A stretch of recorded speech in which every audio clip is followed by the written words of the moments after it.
Source tonight is the Republican Senator Mike Rounds of South Dakota, and it's great to have you here, sir. Do you see the progress being made on the Russian side in getting towards a ceasefire that the president does here?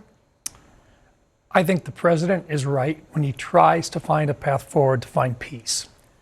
Whether or not we have all the parties involved wanting peace right now is really questionable, because I think Mr. Putin has made it clear that he's going to delay this if at all possible, which is not what the president wants to hear. Look, I really think the president wants to find a path forward to stop the bloodshed. I believe that firmly. I also think he's going to give Mr. Putin every opportunity to find a path forward. Personally, I don't think Mr. Putin has an interest in it, but I think the president is laying the groundwork so that when the time comes and he asks for particular economic sanctions and so forth, there is no question to Mr. Putin except that it's his fault. He had the opportunity, he failed to respond, and the damage being done to his economy in the very near future will be devastating. But you don't think Putin right now, from what you've seen, wants to end this war? I don't think he does, but let's give him the opportunity to reconsider, and let's make sure that he understands that this president is laying out a path forward that is giving him every chance to change things around. Look, we can't trust Mr. Putin. The only thing we can do is to make sure that we verify that if he does say he's going to agree to something, that it is verified and that we can count on it and actually track it. In the meantime, we have to assume that he's going to try to play this thing out, and that if he goes so far, there is an end to the rope.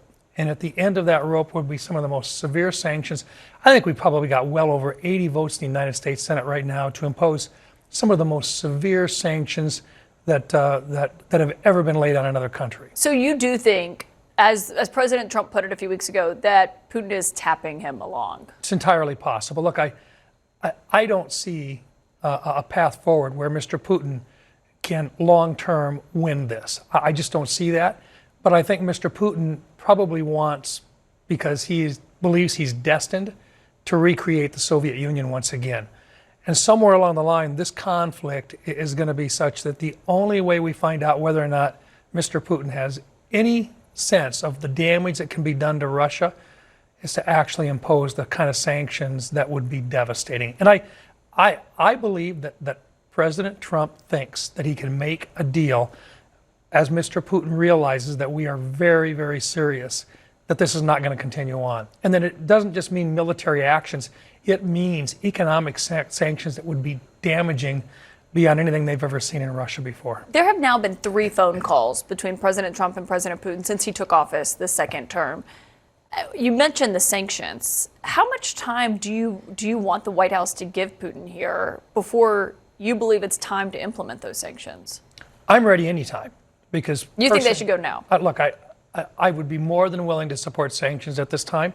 But let's do it with our allies. Let's make sure that we've done everything possible to make it visible to the entire world that Mr. Putin is the bad guy. There's no question about it.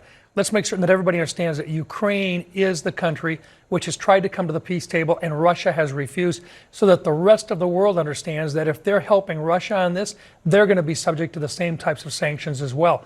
You start by making it very clear and you build your team together. We're seeing leadership right now by the president in doing this, and it's frustrating to the rest of us because we'd like to go right now. I mean, we're convinced. But the president wants to make sure he's got a whole team working with him on it. I'm not going to disagree as long as we finally get to the point where Ukraine can be saved. Notable to hear you say that Republican senators are ready to move now on these sanctions. Can I get your take on something else? CNN has new reporting tonight from my colleagues that it was actually the White House and the administration that reached out to the Qataris about securing that new plane that the president plans to use as Air Force One. Initially, we had been told that Qatar offered it to the White House as they needed a new plane because Boeing was taking too long to build the new Air Force Ones. Are you comfortable with the president flying on a plane that is not made in the United States? Well, the 747 was made in the United States, and then it was set up to their criteria. But it's been in but it's been elsewhere. And look, there are security issues that are going to have to be addressed. But there's a transition period here between the 747 that the president's using right now, the Air Force One, which you were on, which is old, as you could tell, and the brand new ones that are coming on board that aren't ready yet. But during this transition period, there may very well be a way to utilize this aircraft that actually helps us make that transition, because there's tools and parts that can be used not only in this one, but in the brand new ones as well. But even apart from physically being able to use it and retrofit it, are you comfortable with the president flying on a plane that was gifted to him by Qatar? You know, if the question is, can he legally accept it? No, I'm just Okay. ethically and optically, are you comfortable with that? If we can show the American people that there was a method and a reason why it is beneficial in terms of this transition, I think that'll help a lot. And I think there may very well be an argument made that as we transition from the old 747s, which are still in service, to the new 747s, there's a number of items that have to be included in each of the 747s. If we can build some of that and then transition it out of one 747 and then into the new one, there may very well be some benefits to that while the old 747s are still flying.